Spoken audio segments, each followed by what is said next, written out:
Polisi menangkap seorang pria terduga pelaku pembunuhan wanita yang jasadnya ditemukan terkubur di bawah tol Jatikarya, Bekasi, Jawa Barat. Pelaku ditangkap saat bersembunyi di kediamannya di kawasan Depok, Jawa Barat.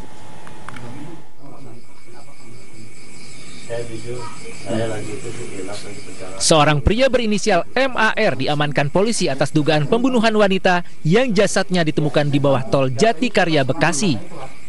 Terduga pelaku ditangkap di kediamannya di kawasan Tapos, Depok, Jawa Barat dini hari tadi. Dalam penangkapan, polisi juga menemukan barang bukti telepon genggam milik korban yang dikubur di halaman rumah terduga pelaku. MAR kini dibawa ke Polda Metro Jaya guna pemeriksaan lebih lanjut termasuk untuk menyelidiki motif pembunuhan. Ini pelaku 338 Jati Sampurna yang mayat wanita di pinggir tol itu yang di bawah kolongnya. Setengah badan itu, Bang? Ya, benar sekali. Motifnya Ya. apa, Bang? Motifnya nanti kita masih dalam pemeriksaan ya. Terima kasih. Sebelumnya warga Kecamatan Jati Sampurna, Bekasi, Jawa Barat digegerkan dengan penemuan jasad wanita terkubur di bawah jembatan tol Jatikarya. Polisi sempat kesulitan mencari pelaku karena tidak adanya saksi dan CCTV di lokasi kejadian. Dari Jakarta, Rio Manik, iNews melaporkan. Selengkapnya terkait penangkapan pelaku pembunuhan wanita yang jasadnya ditemukan terkubur di bawah tol Jatikarya, Bekasi, Jawa Barat, telah bergabung bersama kami melalui sambungan telepon Kapolresta Jakarta Timur, Kombes Pol Erwin Kurniawan. Selamat sore, Pak Erwin. Assalamualaikum warahmatullahi wabarakatuh. Selamat sore. Baik, waalaikumsalam. Pak Erwin, apakah terduga pelaku yang diamankan sudah ditetapkan sebagai tersangka? Saat ini kami memang belum mengatakan bahwa menangkap pelaku ya, tapi kami sudah mengidentifikasi ciri-ciri orang dan juga identitas dari korban yang merupakan korban pembunuhan. Dan tentu masih berproses, jadi belum ada yang kami tetapkan untuk tahan atau begitu seperti yang disampaikan tadi.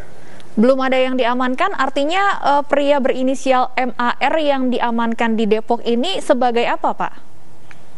Ya, kemungkinan juga bisa statusnya masih sebagai saksi, jadi belum ditetapkan sebagai tersangka, karena memang proses untuk meminta keterangan dan sebagainya perlu kita dalami sehingga kita harus mengamankan orang tersebut, tetapi tentu untuk penetapan tersangka masih kami coba untuk memenuhi dua alat bukti minimal sesuai dengan pasal 184 KUHP ya, demikian Mbak ya. Baik, MAR yang diamankan di Depok berstatus sebagai saksi. Apa kemudian hubungan antara MAR ini dengan korban dari pengakuan sementara?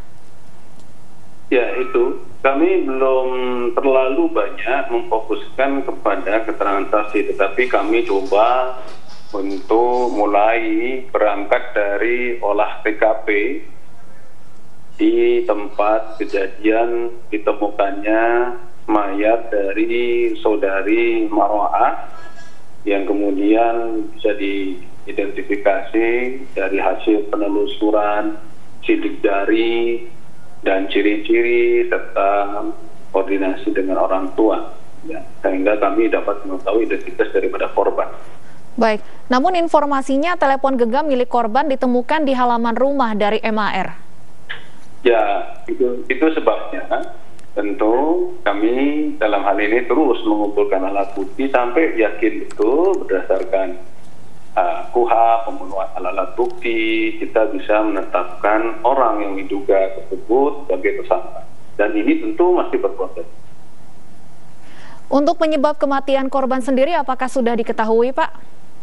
Ya, ketika para penyidik kami melihat dan membawa korban dan mengidentifikasinya di rumah sakit Polri, maka dugaan awal adalah dianiaya di bagian kepala, di bagian belakang, di mana terdapat luka terbuka dan darah masih mengucur. Tetapi untuk hasil penyebab kematian, tentu kita masih menunggu dari ahlinya, dalam arti dari kedokteran forensik kehakiman. Ada dugaan kekerasan seksual juga yang dialami oleh korban? Sejauh ini tidak, kita belum bisa memastikan hal tersebut. tapi ada indikasi bahwa korban ini dalam keadaan sedang hamil. Demikian. Baik, apa sebenarnya yang menjadi kendala pengejaran pelaku? Apakah karena minimnya saksi dan tidak ada CCTV di lokasi kejadian, Pak Kapolres?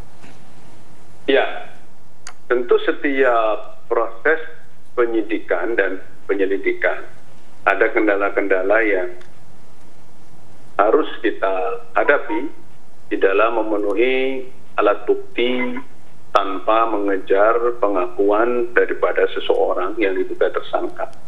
Dan tentu saat ini masih berjalan pemenuhan alat bukti ini yang terus kami upayakan, sehingga kendala yang dihadapi itu bisa kita atasi dengan baik.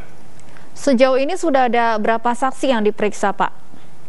Ya, sejauh ini yang jelas orang tua daripada korban yang sudah langsung kami minta keterangan, kemudian teman kos-kosan daripada si korban, dan juga beberapa orang, 2 orang yang ada di TKP ya, sekitar ada 6-7 orang yang sudah kita minta keterangan. Dari keterangan sementara para saksi, apakah ada terduga pelaku yang tengah dikejar oleh polisi? Ya, tentu ada ya. Bukti-bukti petunjuk mengarah ke sana sedang kita upayakan sembari kita memenuhi alat bukti yang memang bisa kita jawabkan untuk menetapkan seseorang menjadi tersangka. Dan ini tentu masih dalam proses.